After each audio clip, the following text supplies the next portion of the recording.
Olá pessoal, muito bem-vindo à nossa aula de hoje, uma aula que vai revisar a matemática básica, mais precisamente a potenciação. Só que essa lista de exercícios sobre potenciação, vocês devem ficar bastante atentos porque cada questão vai ter uma propriedade específica da potenciação. Então fiquem comigo até o final para que vocês possam fazer uma revisão muito legal, principalmente o pessoal que vai prestar vestibular. Aqui quem fala é o professor Ademar Oshiro, também produzindo vídeos para dar suporte aos meus alunos daqui do Japão e principalmente aos alunos do Brasil. Antes de começar essa aula, eu recomendo que vocês tirem um print desta página e tentem resolver sozinhos essas 5 questões aqui. Caso tenha dúvidas em alguma delas, verifique no vídeo e confira a resposta lá, beleza?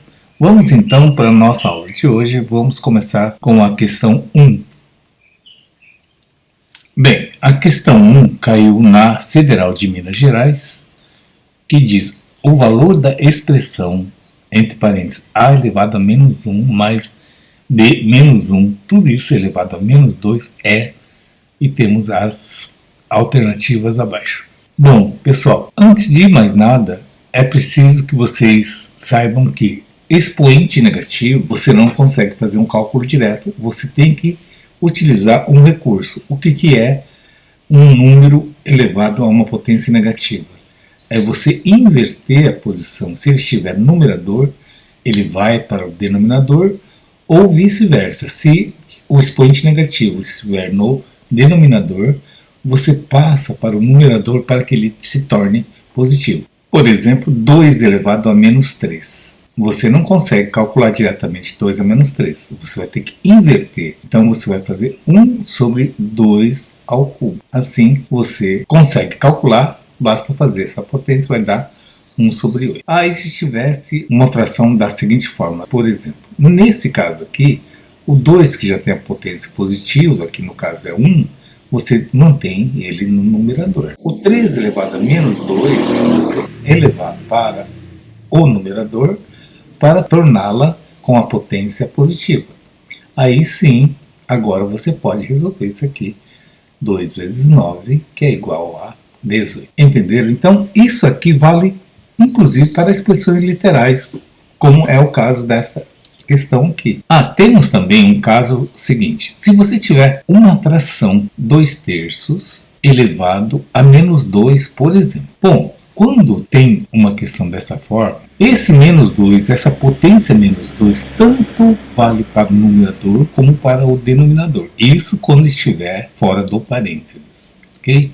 Significa então que é a mesma coisa, que é 2 elevado a menos 2 sobre 3 elevado a menos 2. Como eu disse aqui nos exemplos anteriores, quando o expoente é negativo, você troca de lugar. Então, esse 2 elevado a menos 2 vai vir aqui para o denominador.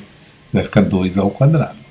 Assim como o denominador que está com expoente negativo menos 2, ele sobe para o numerador, fica 3 ao quadrado. Ou, se quiser simplificar, também pode deixar nessa forma aqui. Quando os expoentes do numerador e do denominador estão iguais, você pode transformá-lo num único expoente, 3 sobre 2, e elevar ao quadrado, que é a mesmíssima coisa. Ou seja, em resumo, quando você vê uma fração com um expoente negativo, você não precisa fazer todo esse malabarismo que eu fiz aqui. Basta inverter a fração e tornar a potência positiva. Está resolvido a questão. Ok? Bom, então agora sim, agora temos todas as armas para resolver essa questão. Então nós temos que a elevado a menos 1 é a mesma coisa que 1 sobre A, mais B elevado a menos 1. Pela nossa teoriazinha, é 1 sobre B. Professor, mas por que o menos 1 não aparece? Bom, não aparece porque 1 positivo você não precisa escrever, tá? Na potência. Tudo isso elevado a menos 2. Observe que eu vou deixar o menos 2 para o final, tá? Bom, observe que eu não vou mexer ainda nessa potência negativa, porque primeiramente vou resolver internamente a soma de frações dentro do parênteses transformá-la numa única fração para depois aplicar essa última regrinha que nós vimos agora, ok? Então vamos lá. Quando você tem uma fração literal, ou seja, formada por letra, o denominador você vai fazer com todas as letras disponíveis, A e B. Então, o meu denominador é AB, ou o mínimo múltiplo comum vai ser AB. AB dividido por A sobra o quê? Sobra o B. B vezes 1 vai dar B. Mas AB dividido por B sobra quem? Sobra só o A. A vezes 1 vai dar A. Igual a menos, elevado a menos. Bom, agora não tem mais jeito de simplificar essa fração. Agora, como que eu faço então para transformar, para tirar esse expoente negativo? É como eu fiz nesse último exemplo, inverter as frações. Então isso aqui vai ficar igual a AB sobre B mais A ao quadrado. Bom, aí você vai olhar aqui nas alternativas e ver, poxa vida, não tem nenhuma alternativa dessa forma aqui. Mas lembra que eu falei que esse expoente fora do parênteses tanto vale para o numerador como também para o denominador. Então isso aqui é a mesma coisa. Esse 2 aqui tanto vale como para o B como para o A também. Então é A ao quadrado também. Assim como aqui embaixo, cuidado para não fazer essa bobagem aqui, B ao quadrado mais A ao quadrado. Não, olha, é a expressão toda B mais A ao quadrado. Ah, professor, mas por que não pode fazer B ao quadrado mais A ao quadrado? Porque eu vou fazer um exemplo aqui para que você entenda por quê. Vamos supor que ao invés de B mais A, fosse 2 mais 3 ao quadrado. Bom, você sabe que 2 mais 3 ao quadrado, primeiro você tem que resolver o parênteses. 2 mais 3 dá 5. 5 ao quadrado vai dar 25. Agora, observe, se você elevasse o 2 aqui ao quadrado e 3 ao quadrado, olha o que ia acontecer. 2 ao quadrado mais 3 ao quadrado. 2 ao quadrado dá 4, mais 9, que é igual a 13. Olha a diferença entre esse valor e esse aqui. Então, por isso que quando você tiver uma soma dentro do parênteses elevado ao quadrado, você vai fazer essa soma primeiro para depois elevar ao quadrado. No caso das letras, como não é possível, basta você deixar indicado B mais A elevado ao quadrado. Beleza? Entenderam? Então, essa questão aqui é a alternativa D de dado. Vamos para a questão número 2 agora. Bem, essa questão número 2 caiu na Universidade Estadual do Ceará, que diz: se A é igual a 3 ao quadrado e B igual a A ao quadrado, então o valor do produto A vezes B é igual a, e temos as alternativas abaixo. Bom, essa aqui dessa lista eu julgo talvez a mais simples, a mais fácil de todas. Por quê? Olha só, ele diz o valor do produto AB, A vezes B, só que ele diz que o B é igual a A ao quadrado. Então o A eu continuo, no lugar do B eu coloco o A ao quadrado. Bom, aqui entra aquela propriedadezinha mais comum numa potência. Quando você tem multiplicação de duas bases iguais, A e A, você soma os expoentes. Lembrando que quando não tem nada aqui, o expoente é a mesma coisa que 1. Então, 1 mais 2 vai dar A ao cubo. Tá? Você soma. Se fosse uma divisão, você subtrairia os expoentes. Tá? Sempre o primeiro menos o segundo expoente.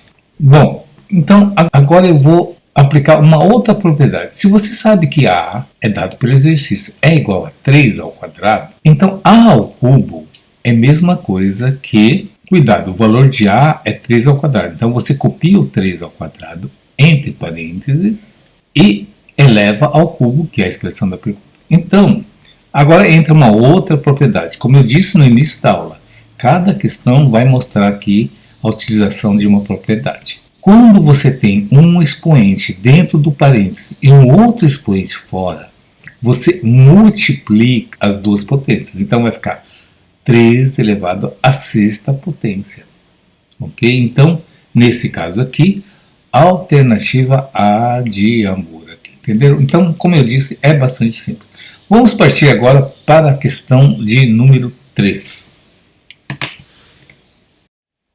Bem, essa questão 3 leva muito estudante ao engano. Então vamos lá, vamos resolver. Caiu na Universidade Federal do Rio Grande do Sul. Sabendo-se que 6 elevado a x mais 2 é igual a 72, tem-se que 6 elevado a menos x vale, e temos as 5 alternativas abaixo.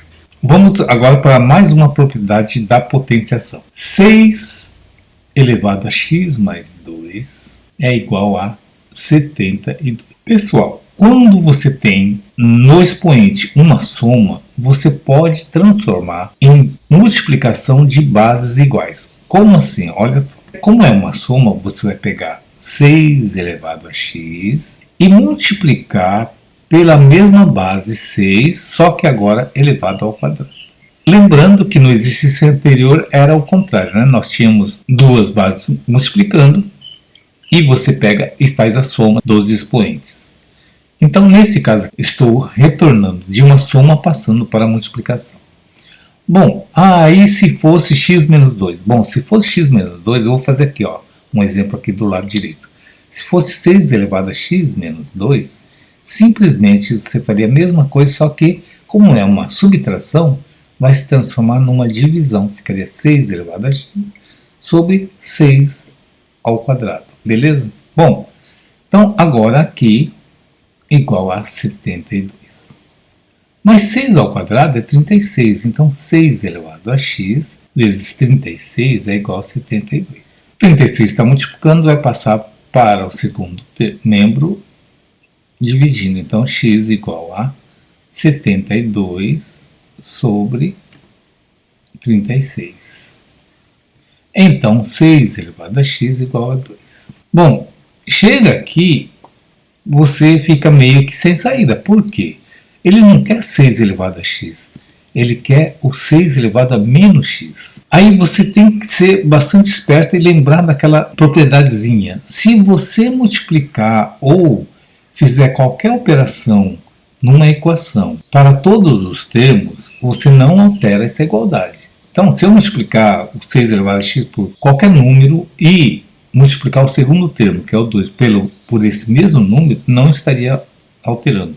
Se eu somar o primeiro termo com um número e somar o segundo termo com o mesmo número, também não vou alterar. Se eu multiplicar a potência por algum número e fizer a mesma coisa no segundo, também não vai alterar. Então vamos fazer o seguinte, se eu elevar ambos os termos a menos 1, o que vai acontecer? Lembra que eu falei no exercício anterior, quando você tem uma potência dentro do parênteses e outra potência fora, você vai multiplicar. Ora, 6 elevado a x elevado a menos 1, você multiplica x vezes menos 1 dá menos x. E 2 elevado a 1, porque não precisa escrever, 1 vezes menos 1 dá menos 1. Então 2 elevado a menos 1. Aí você volta aqui para o exercício e não encontra ainda a resposta.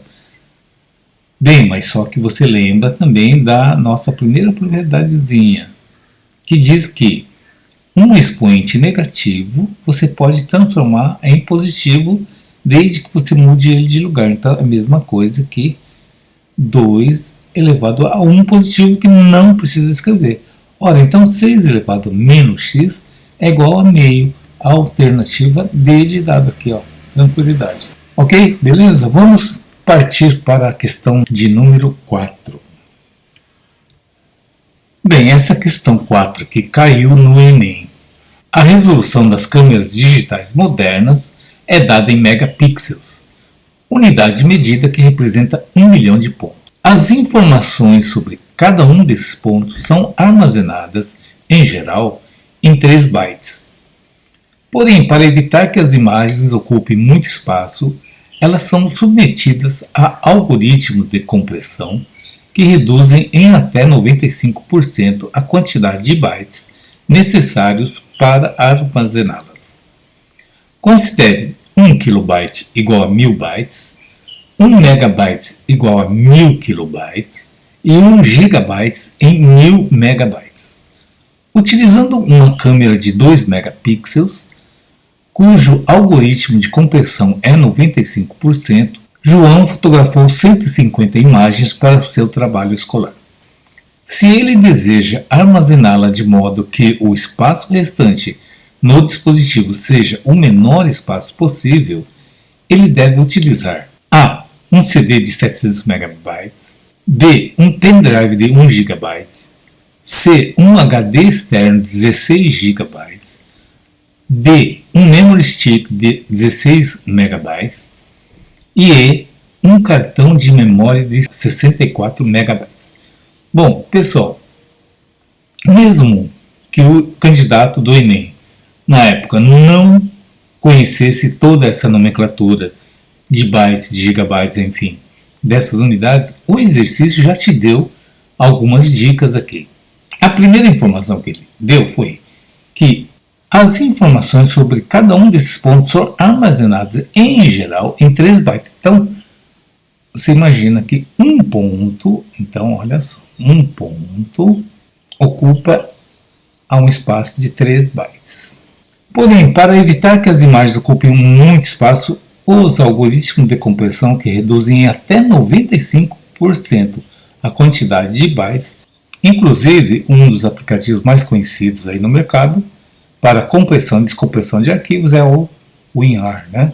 Não sei se é assim que se pronuncia, mas é esse aplicativo aqui, o WinRAR. Muito bem. Então imagina que o nosso amigo João, com uma câmera de 2 megapixels, 150 fotos para o seu trabalho escolar. Como ele vai compactar, né, como diz no linguajar aí da informática, como ele vai compactar esse arquivo e ele vai reduzir até 95% da memória, então vamos pensar da seguinte forma. O trabalho de João, ele vai fazer 150 imagens, 150, 2 megapixels. Cada pixel é 10 a sexta, então é 2 vezes 10 a sexta, vezes a quantidade de pontos. Agora, observe o seguinte, se um ponto equivale a 3 bytes, ele vai reduzir esses 3 bytes em 95%. Ora, então sobrou quanto por cento? Vai sobrar 5%, não é isso? Então, se ele vai reduzir em 95%, eu poderia calcular 95% de 13 subtrair. Mas vamos fazer o seguinte, vamos fazer diretamente a teoriazinha da porcentagem. Como ele vai reduzir para 5%, então pega o 3 e multiplica por 5%, que vai dar 15 sobre 100, que é a mesma coisa que 0,15. Então você multiplica aqui por 0,15. Então fazendo esse cálculo aqui vai ficar o seguinte, ó. Eu gosto muito de trabalhar com potência de 10, tá, gente? Então vamos fazer aqui, ó. 150 é a mesma coisa que 15 vezes 10 vezes 2 vezes 10 a sexta. Agora olha, 0,15, como eu fiz aqui, ó, na fração 15 sobre 100, ó. Eu vou escrever 15 sobre 100. Isso aqui é igual a 15 vezes 2 dá 30. 30 é a mesma coisa que 3 vezes 10. Vezes esse 10 que já estava aqui presente, vezes 10 a sexta, vezes 15. O 100 não é a mesma coisa que 10 ao quadrado? Então vou colocar aqui 10 ao quadrado. Igual. 10 vezes 10 é a mesma coisa que 10 ao quadrado. Ora, dividido por 10 ao quadrado vai dar 1. Então eu já posso cortar esses dois 10 aqui com esse 10 ao quadrado. Então isso aqui vai ficar 3 vezes 15, que vai dar 45, vezes 10 a sexta. Quantidade de bytes, tá certo? Então isso aqui é a mesma coisa que 45 milhões de bytes. Ora, se 1 megabyte é 10 a sexta bytes, 45 vezes 10 a sexta bytes representa o quê? 45 megabytes. Então, o dispositivo que ele vai ter que usar vai ser o cartão de 64 megabytes, porque 16 não vai comportar. O 16 GB vai sobrar muito espaço. 1 GB a mesma coisa. 700 MB também vai sobrar muito espaço. Então, como ele quer que sobre o menor espaço possível, a melhor alternativa será a alternativa E, um cartão de memória de 64 megabytes. Entenderam? É um exercício um pouco mais puxado, estilo Enem mesmo. Vamos partir agora para a nossa última questão, questão de número 5. Questão 5, caiu na IPMEC, São Paulo. Os astrônomos estimam que, no universo visível, existem aproximadamente 100 bilhões de galáxias, cada uma com 100 bilhões de estrelas. De acordo com esses números, se cada estrela tiver em média 10 planetas à sua volta, então existe no universo visível aproximadamente temos essas alternativas sobre a quantidade de planetas. Bom, imagina a imensidão que é isso aqui, né? Se a nossa galáxia, que é a Via Láctea, já é essa imensidão, imagine 100 bilhões de galáxias. Bom, então vamos fazer o seguinte. 1 bilhão é a mesma coisa que 1000, milhão, bilhão. Ou seja, temos 9 zeros. Então 1 bilhão é a mesma coisa que 10 elevado à nona. Muita gente pensa, mas já tem um zero aqui no 10, não seria 10 elevado a 8? Não, é sempre 10 elevado à quantidade de zeros. Bom, então nós temos quantas galáxias? Nós temos 100 bilhões, ou seja, é 100 vezes o 10 à nona. 100 vezes 10 à nona a quantidade de galáxias. Mas o 100 é a mesma coisa que 10 ao quadrado. Então 10 ao quadrado vezes 10 à nona potência. Ora, quando você tem uma multiplicação de bases iguais, basta somar os expoentes. Então, o número de galáxias que existe no universo é 2 mais 9 dá 11. Então, 10 elevado à 11ª potência. 10 elevado a 11, a quantidade de galáxias. Bom, e cada galáxia tem 100 bilhões de estrelas. Então, se eu tenho 10 elevado a 11 ou 10 elevado à 11ª potência, a quantidade de galáxias, e cada galáxia tem 100 bilhões de estrelas, então a quantidade de estrelas é igual. Agora, quantas estrelas nós temos em cada galáxia? 100 bilhões. Então, olha só. Então, eu tenho 100 bilhões, 100... Lembrando que cada bilhão é 10 elevado a 9. Então, essa aqui é a quantidade de estrelas que existe em uma galáxia. Mas como eu tenho 10 elevado a 11 galáxias, eu multiplico por 10 a 11. Isso vai dar 10 ao quadrado. 100 é 10 ao quadrado. Então, 10 ao quadrado vezes 10 à nona vezes 10 à 11ª. Bom, somando os três aqui, 2 mais 9 dá 11, mais 11, 22. Então, a quantidade de estrelas é 10 elevado à 22ª potência. Bom, então essa aqui é a quantidade de estrelas. Agora, cada estrela... Então, vamos aqui à montagem do nosso raciocínio. Cada estrela tem 10 planetas. Então, planetas... Quantos planetas eu tenho em cada estrela? 10. E quantas estrelas eu tenho? 10 elevado a 22. De novo, mesma potência multiplicando, soma-se as potências. Então, eu tenho 10, 23. Então, essa é a quantidade de planetas que eu tenho em todo o universo. Então, alternativa C de cebola, ou C de casa, 10 elevado a 23. Bom, pessoal, com isso aqui a gente fecha a nossa bateria de exercícios de hoje. Caso alguém tenha ficado com alguma dúvida, não deixe de escrever aí nos comentários. Ou, caso tenha alguma dúvida especial, mande em particular, mande inbox, que eu vou ter o maior prazer em atender e tirar suas dúvidas. Beleza? Por hoje é só. Eu deixo aqui um grande abraço a todos vocês. Fiquem com Deus e até a nossa próxima aula, gente. Tchau.